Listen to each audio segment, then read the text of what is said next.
الحمد لله رب العالمين والعاقبة للمتقين والصلاة والسلام على خير خلقه محمد وآله وأصحابه أجمعين الطيبين الطاهرين.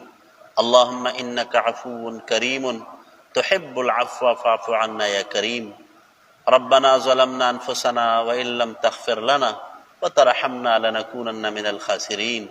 اللهم إنا نعوذ بك من جهد البلاء ودرق الشقاء وسوء القضاء وشماتة الأعداء. اللهم حبب إلينا الإيمان وزينه في قلوبنا وكره إلينا الكفر والفسوق والعصيان. اللهم اقسم لنا من خشيتك ما تحول بيننا وبين معصيتك يا أرحم الراحمين. اللهم يا من لطفت بخلق السماوات والأرض ولطفت بالأجنة في بطون أمهاتها، الطف بنا في قضائك وقدرك لطفا يليق بكرمك يا ارحم الراحمین. مولا کریم زمونږ د ټولو په دې مجلس کې دا ناسته په خپل دربار کې قبول منظوره کا. الله تعالی مونږ ټولو ته د قرآن مجید صحیح فهم او پوهه را نصیب کا. الله د قرآن مجید په ترجمه، په تفسیر، په الفاظو کې، په معانیو کې الله زمونږ نه کمې کوتاهي غلطي راغلي مونږ ټولو ته د هغې معافي وکړه. الله د قرآن عظیم الشان د مجلس په آدابو کې به زمونږ نه کمې راغلی. الله مونږ خو کمزوري یو، الله مونږ ټولو ته د هغې معافي وکړه. الہ العالمین زمونږ د ټولو سینې د قرآن په انواراتو باندې منورې که. الله زمونږ د ټولو په زړونو کې د قرآن عظیم الشان سره الفت او محبت پیدا که. الله تعالی زمونږ د ټولو په زړونو کې د قرآن عظمت پیدا که. الہ العالمین زمونږ د ټولو زړونه پروردگار علم هغه د خپل محبت نه ډک که. الله تعالی د دنیا د مال او اسباب د محبت نه الله زمونږ د ټولو زړونه صفا که. الله زمونږ په زړونو کې خپله یره پیدا که. الله د مخلوق د یرې نه او د اسباب د یرې نه الله زمونږ د ټولو حفاظت وکړه. الله زمونږ په زړونو کې د خپل ذات نه تمه پیدا که. الله د مخلوق او د اسبابو د تمې نه الله زمونږ د ټولو حفاظت وکړه. الله د آفتونو نه، د مصیبتونو نه، د زلزلو نه، د سیلابونو نه، د ناګهاني آفاتو نه الله زمونږ د ټولو حفاظت وکړه. الله ته خو غنی مونږ فقیران یو. الله مونږ په هر حال کې تا ته محتاجه یو. الله همیشه مو خپل در ته محتاجه وساته. الله مونږ ته په خپلو ګناهونو د توبې، د ژړا، د استغفار او د ندامت توفیق را نصیب کا. الله زمونږ په زړونو کې تواضع، عاجزي، انکساري پیدا کا.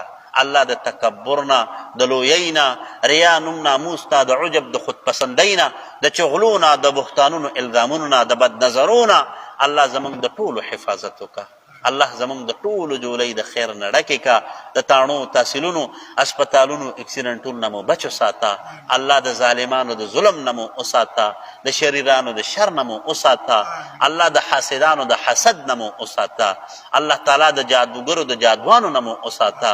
الله په هر حال کې ته زمونږ حامی او ناصر شه.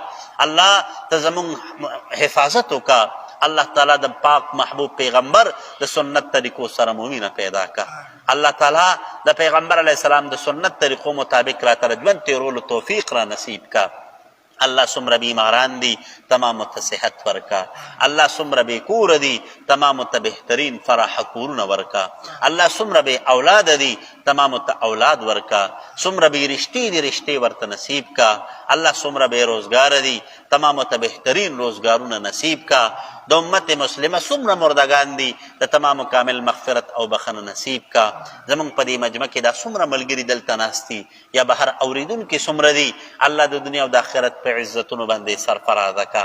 الله زمونږ د ټولو د مغفرت او د بخنې فیصلې وفرمایه. الله د دوی په رزق کې، په عمر کې، په اولاد، په صلاحیتونو، په کاروبارونو کې برکتونه نصیب که. الله د انبیاو، د شهداو، د صدیقینو، د صالحینو ګاونډګري ورته په جنت کې نصیب که.